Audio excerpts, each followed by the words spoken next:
కార్మికుల సమస్యల పరిష్కారానికి కృషి గాలి Subbaraju foundation founder and chairman గాలి సుబ్బరాజు పేర్కొన్నారు.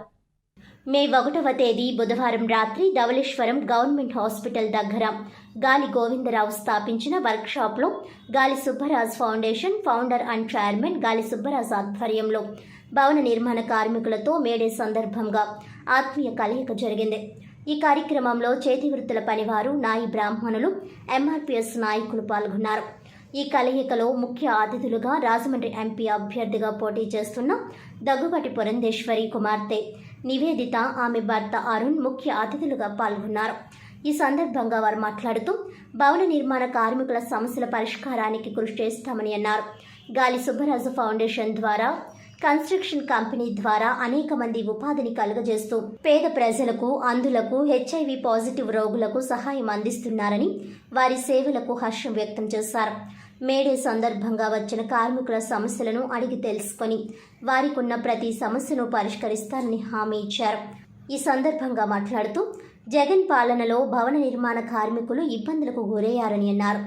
ఇసుక యూనిట్ రేటు పెరగడంతో భవన నిర్మాణ రంగం కుదేలైందని అన్నారు.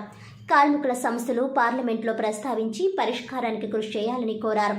మీ అందరికీ సమీపంగా ఉండి మేము ఎల్లప్పుడూ సేవలు అందిస్తానని తెలియజేశారు.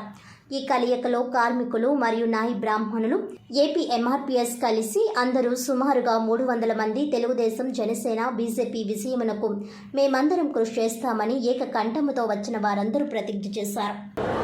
అలాగే ఈ యొక్క ఎలక్ట్రానిక్ మీడియా వారికి ముందుగా మేడే శుభాకాంక్షలు తెలియజేస్తున్నాం. మేడే అనేది మా యొక్క వృత్తిపరంగా మాకు ఈ యొక్క బిల్డింగ్ కన్స్ట్రక్షన్ సంబంధించినటువంటి కార్మికులకు లింక్ ఇది. ఎందుకంటే మేము వారు పనిచేస్తేనే మేము ముందుకెళ్తుంది. మాకు ఏ సంస్థ అయినా సరే కార్మికులు లేకుండా అసలు ఏ సంస్థ, ఏ ఫ్యాక్టరీ, ఏ వ్యవసాయానికి కూడా వ్యవసాయ కూలీ కావాలి. అందరూ కార్మికులే. కార్మికులు లేకుండా అడుగు ముందుకెళ్తా దేశం. అటువంటి కార్మికులు ఈ మధ్యకాలంలో చాలా ఇబ్బందికరమైన పరిస్థితులకు వెళ్ళిపోయింది. గవర్నమెంట్ దీన్ని పరిష్కరించలేకపోతుంది. కారణం ఏంటంటే ఈ యొక్క కార్మికులకు ఇన్సూరెన్స్, ఫస్ట్ పాయింట్, ఇన్సూరెన్స్ లేక వారికి చాలా ఇబ్బంది. ఆ కుటుంబంలో ఆ మేస్త్రి గారు, లేకపోతే ఆ యొక్క వడ్ర మేస్త్రి గారు, లేకపోతే ఆ ఎలక్ట్రీషియన్, ఎవరో ఒకరు కార్మికుడు అయినటువంటి వారు కాలం చేస్తే ఆ కుటుంబం రోడ్డు మీద పడే పరిస్థితులు ఉన్నాయి. వాళ్ళకి ఇన్సూరెన్స్ పాలసీ మా కార్మికుల పక్షంగా కావాలని ప్రభుత్వానికి విజ్ఞప్తి చేస్తున్నాం. ఎందుకంటే ఆ పాలసీ కూడా బెస్ట్ పాలసీ ఉండాలి. ఎందుకంటే ప్రతి సంవత్సరాలు కట్టుకోలేరు, గవర్నమెంటే కట్టాలి. వాళ్ళకి తక్కువ అంటే 5 lakhs ఎవరు మరణించినా ఆ కుటుంబానికి అందజేసేటువంటి పాలసీలు గవర్నమెంట్ వారికి అందజేయాలి. మేడే పక్షంగా, మేడే డేగా మేము కోరుకుంటున్నాం.